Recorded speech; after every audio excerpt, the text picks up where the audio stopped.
أعوذ بالله من الشيطان الرجيم بسم الله الرحمن الرحيم بديع السماوات والأرض أنى يكون له ولد ولم تكن له صاحبة وخلق كل شيء وهو بكل شيء عليم ذلكم الله ربكم لا إله إلا هو خالق كل شيء فاعبدوه وهو على كل شيء وكيل آمنت بالله صدق الله العظيم۔ بر انتہائی واجب الاحترام، قابل صد احترام بزرگوں، بھائیوں اور نوجوان ساتھیوں، آج کے درس میں قرآن مجید کتاب حکمت کی سورہ نمبر 6 سورۃ الانعام کی 2 آیات مبارکہ، آیہ نمبر 101 اور 102 یہ شامل ہیں، اور ان آیات مبارکہ میں اللہ جل شانہ عما نوالہ کا ہم سے حقیقی رشتہ کیا ہے اس کا تذکرہ ہے، کیونکہ یہود و نصارہ، مشرکین، ان سب نے وہ جو رشتہ حقیقی ہے اس کو بگاڑ دیا تھا۔ یہ بڑا ضروری ہوتا ہے کہ کوئی بھی دو لوگ ہوں، دو رشتے ہوں، دو افراد ہوں، باہم رہنے کے لیے یا اکٹھا چلنے کے لیے دونوں کا رشتہ ڈیسائیڈ ہونا چاہیے۔ استاد شاگرد ہیں، دونوں فرینڈز ہیں، دوست ہیں، آجر اور اجیر ہیں، ایک مالک ہے ایک مزدور ہے، رشتے کا ڈیفائن ہونا ضروری ہے۔ ہیومن ایتھکس، اخلاقیات، اچھا رویہ، یہ ہر انسان کی اپنی تربیت ہوتی ہے۔ رشتے کا ڈیفائن ہونا ضروری ہے کہ بھئی آپ کا یہ اسٹیٹس ہے، آپ کا یہ اسٹیٹس ہے، ہر بندہ اپنے اسٹیٹس کے حساب سے معاملہ کرے۔ اب اللہ کی ذات تو خالق ذات ہے، مالک ذات ہے، پوری کائنات کا خالق ہے وہ، اب اس کا مخلوق کے ساتھ رشتہ کیا باپ بیٹے کا رشتہ؟ معاذ اللہ ثم معاذ اللہ۔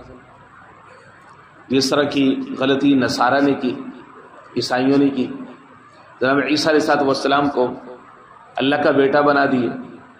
قرآن مجید نے بڑی شدت کے ساتھ اس کی نفی کی۔ سورہ مریم کے اندر تکاد السماوات یتفطرن وتنشق الارض وتخر الجبال ہدا، یہ آسمان پھٹ کیوں نہیں جاتی ہے؟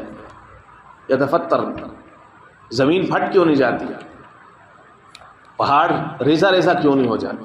یعنی اتنی بڑی تہمت انہوں نے اللہ کے ساتھ باندھی ہے کہ اس سے اتنا بڑا نقصان ہو گیا ہے، ہزاروں لاکھوں کروڑوں انسانوں کے عقیدے کا، نسلوں کی نسلیں تباہ ہو گئی ہیں۔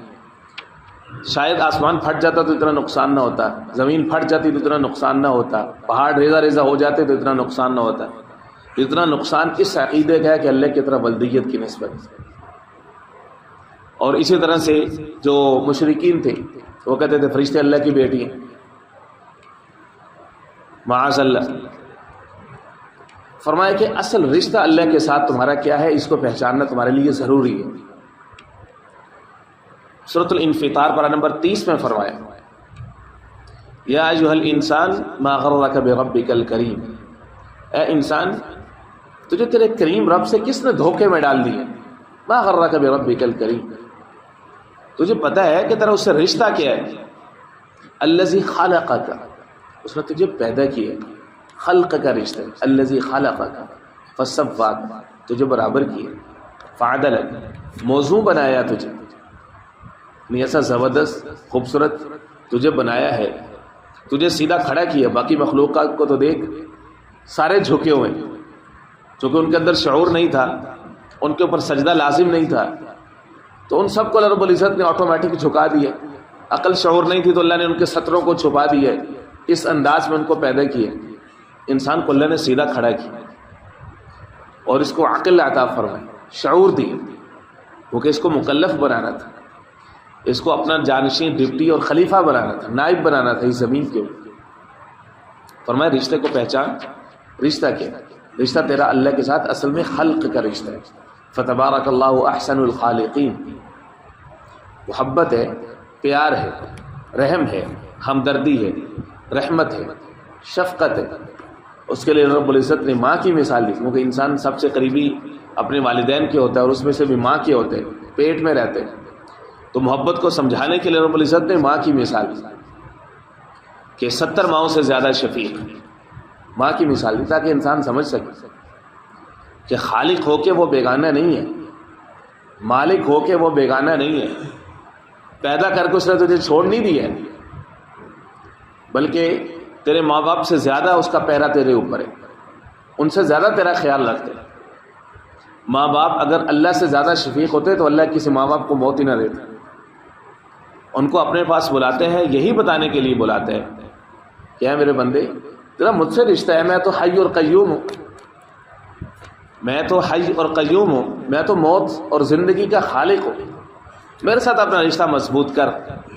اسی لیے فرمایا ووصینا الانسان بوالدیہ کہ ہم نے اپنے والدین کے ساتھ حسن سلوک کا حکم ضرور دیا ہے کہ چاہے وہ کافر بھی ہوں تو دنیا کے معاملات میں ان کی اطاعت ضروری ہے، کہ نافرمانی نہیں کر سکتے. شاؤٹ کرنا، اونچا بولنا، نافرمانی کرنا، نفرت کا اظہار کرنا، کراہت اور ناپسندیدگی کا اظہار کرنا. فرمایا لونڈیوں اور غلاموں کی طرح ہاتھوں کو باندھ کے سر کو جھکا کے ان کے سامنے کھڑے رہو، حکم کا انتظار کرو، ایسے وہ کہیں اور فوراً مقابلے پر ضد بازی پہ نہ ہوتے.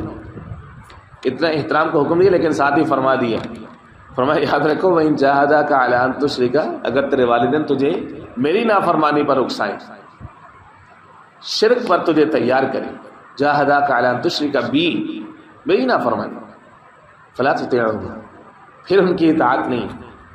اصول دے دیا لا طاعۃ لمخلوق فی معصیۃ الخالق، خالق کی نافرمانی میں مخلوق کی اطاعت نہیں ہے. مجبور ہو گیا تھا، اس لیے مجبور ہو گیا تھا، اس لیے یہ کیا. فرمایا نا، مخلوق کی فرما برداری، خالق کی نافرمانی نہیں ہو سکتی، خالق کی اطاعت پہلے. فرمایا اللہ کے ساتھ اپنے رشتے کو پہچانو. وہ کیسے ہے؟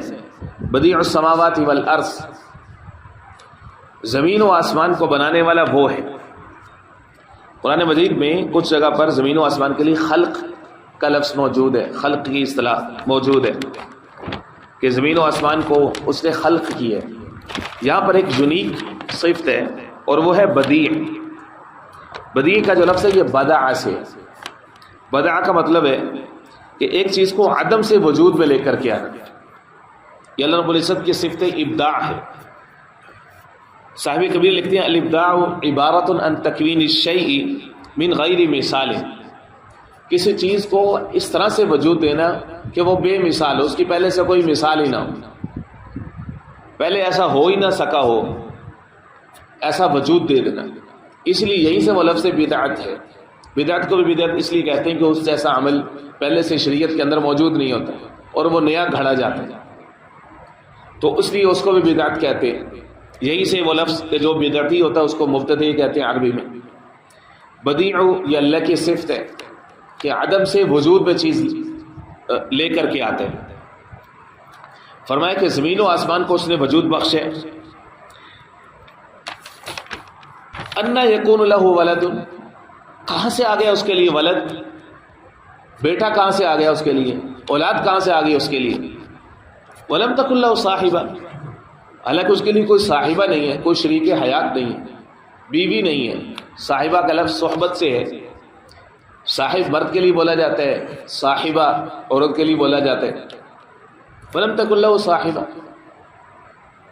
جس طرح سے کرسچنس نے، نصارہ کے ہاں یہ عقیدہ جو ہے وہ شروع میں نہیں تھا لیکن بعد میں آہستہ آہستہ ان کے اندر یہ ڈیولپ ہو گیا.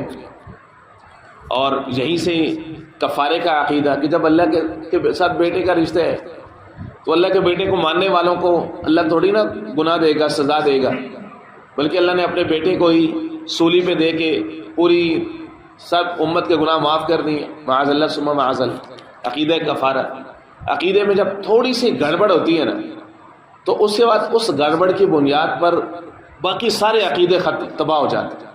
پوری کی پوری شریعت، پورا کا پورا دین، پورا کا پورا مذہب مسخ ہو جاتا ہے. جیسے ہی بدعت وجود میں آتی ہے پھر اس کی کوئی انتہا نہیں. بدعتی کا مسئلہ یہ ہے کہ اس کو توبہ کی توفیق نہیں ہوتی. علماء نے لکھے توبہ کی توفیق، اس کی وجہ سے یہ ہے کہ وہ جو کچھ بھی نیکی کر رہا تھا، وہ کام کر رہا تھا، وہ تو نیکی سمجھ کے کر رہا ہوتا ہے کہ میں یہ کام کر رہا ہوں نیکی سمجھ کے کر رہا ہوں. اب نیکی سے وہ توبہ تھوڑی نہ کرے گا، حقیقت میں تو وہ بہت بڑا گناہ ہے. دین و شریعت کے اندر ایک نئی چیز ڈال کے لے کے آ رہے ہیں، ابھی اس نے تھوڑے پیمانے پر کی ہے، اس کی اگلی نسل اس کے اندر مزید اضافہ کرے گی، اس کی اگلی نسل مزید اضافہ کرے گی. بدعتی نے جو اندر ٹھان رکھے ہیں کہ اس عمل کو میں نے یہاں تک لے کر کے جانا ہے، وہ تو وہاں تک لے کر کے جائے گا، کیونکہ دین و شریعت سے تو وہ آزاد ہو چکا ہے. فرمایا کہ عیسائیوں کے ساتھ یہ ہوا، جب عیسیٰ علیہ السلام چونکہ بغیر باپ کے پیدا ہوئے تھے، اب جو ہے ان کے پاس معجزات بھی ایسے تھے، یہی امتحان تھا.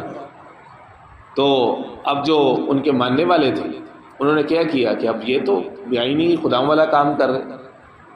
یہیں سے بات شروع ہوئی اور آہستہ آہستہ جو ہے وہ عیسیٰ اللہ کا بیٹا، نقل کفر کفر نباشت.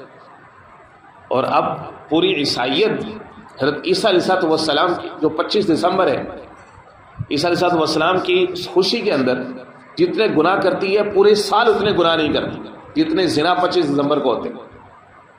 کیوں؟ کیونکہ ان کی عقیدت ان کے عقیدے کے اوپر غالب آ گئی. اللہ کی ذات بالکل ختم ہوگی اور وہی عیسیٰ ان کے سامنے، اور وہی خدا، وہ ہے روح القدس ہے، ماں ہے، یہی خدا. خدا کی تعریف ہی ختم ہوگی ساری. وہ پوری دنیا میں وہ مونوتھیسٹ کہلاتے، یعنی ایک خدا کو ماننے والے توحیدی کہلاتے. ان سے پوچھو کہ بھائی توحید ہے کیا؟ توحید آپ کے ہاں ایک ہے، تو اس کا مطلب یہ ہے کہ عیسیٰ خدا نہ ہوئے، کیونکہ عیسیٰ تو بشکل انسان سامنے آئے تھے اور خدا تو بشکل انسان نہیں آ سکتا. تو وہ کہتے ہیں نہیں، روح القدس ہے. عقیدہ توحید ڈیفائن نہیں کر سکتے.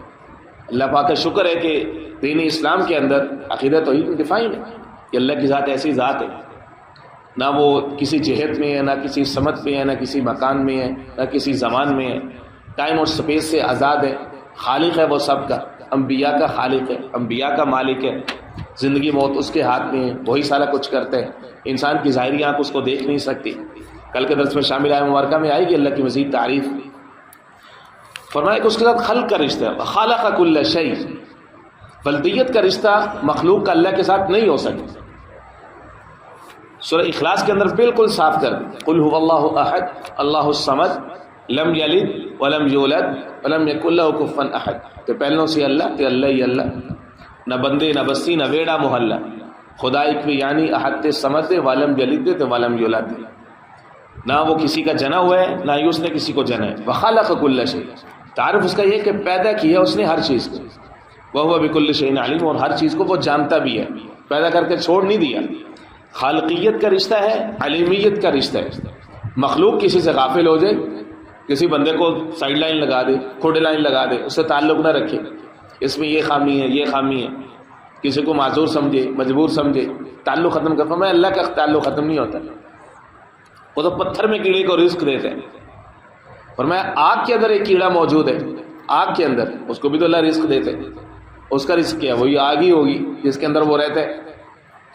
آج کل تو جتنی سائنس نے ترقی کر لی ہے، ہر جگہ پر بیکٹیریاز موجود ہیں، اور جو مائکروسکوپ کے بغیر نظر نہیں آتے، اور حقیقت میں چھوٹے چھوٹے کیڑے ہمارے پورے جسم کے اندر. کہتے ہیں کہ آنکھ کی جو پلکیں ہیں اس کے اندر موجود ہیں کیڑے. انسان سوتا ہے تو انسان کی جتنی تھکاوٹ ہوتی ہے وہ ایک پانی کی شکل میں اس کی آنکھوں میں آ جاتی ہے، اور اس کو وہ کیڑا چوستا ہے اور انسان اگلے دن کے لیے فریش ہو جاتا ہے. حیران کن ریسرچ چیز سامنے آ رہی ہے ہر گزرتے دن کے ساتھ کہ اللہ کی ذات کتنی بڑی ذات ہے. فرمایا خلق کا رشتہ اس کے ساتھ اور علیمیت کا رشتہ، اس کے علم سے کچھ بھی باہر نہیں. یہ مت سوچنا کہ تم پیدا ہو گئے اب جو مرضی کرتے رہو. فرمایا نہیں، ذالکم اللہ ربکم، یہ اللہ ہے، یہ تمہارا رب ہے. لا الہ الا ہو، نہیں ہے کوئی معبود مگر وہی. اس کے سوا کسی کے در پہ نہ جانا، نہ کسی کے سامنے جھکنا. سر جس پہ نہ جھک جائے اسے در نہیں کہتے، ہر در پہ جو جھک جائے اسے سر نہیں کہتے. جو سر ہر در پہ جا کے جھک جائے وہ تو کٹنے کے قابل ہے. وہ کوئی سر ہے؟ وہ تو کٹنے کے قابل ہے. اصل سر وہی ہے جو اللہ کے دربار میں آ کر کے جھک جائے. خالق کل شیء فاعبدو، دوبارہ دہرایا. فرمایا کہ پیدا کرنے والا ہے وہ ہر چیز کو، فاعبدو، جھکو اس کے سامنے. اس کی عبادت کرو، خالق ہے وہ، وَهُوَ عَلَى كُلِّ شَيْءٍ وَكِيلٌ، اور وہ ہر چیز پر کارساز ہے، وکیل ہے وہ، ہر چیز کا ذمہ دار ہے وہ، پیدا جو اس نے کی ہے ذمہ دار ہے۔ وکیل ذمہ دار نہیں ہوتا، یار اتنے پیسے دو مقدمہ میں تمہیں جیت کے دوں گا، وکیل ہوں میں، سر میں اس کا وکیل ہوں، ٹھیک ہے سر اس کی طرف سے میں بات کر رہا ہوں، میں وکیل ہوں۔ جس طرح بیٹی کے نکاح کے میں باپ وکیل ہوتے ہیں، بڑا بھائی وکیل ہوتے ہیں، چچا ماموں وکیل ہوتے ہیں۔ کیا مطلب کہ دنیا کے ظاہری معاملات میں اس کے نفع نقصان کا مالک ہے، اور اللہ تو وکیلوں کا وکیل ہے، وہ تو پوری مخلوق کا وکیل ہے کہ وہ علی کل شیء وکیل، ہر چیز کا ذمہ دار ہے، اس کے کھانے کا، پینے کا، نفع کا، نقصان کا۔ وَمِن دَابَّةٍ فِي الْأَرْضِ إِلَّا اللَّهِ رِزْقُهَا، اپنی طرف سے انسان ساری نفع کی تدبیریں کر کے بیٹھا ہوا ہے، نتیجے میں نقصان نکلتا ہے، اپنی طرف سے مخلوق ساری کی ساری ایک انسان کو نقصان پہنچانے میں لگی ہے، اس میں انسان کے لیے نفع کا سامان نکلتا ہے، وکیل جو وہ ہے۔ اس لیے فرمایا کہ کوئی گھبرانے کی ضرورت نہیں، حسبنا اللہ ونعم الوکیل، نعم المولا ونعم النصیر، وکیل ذات ہے، اللہ رب العزت سب نصیب فرمائے۔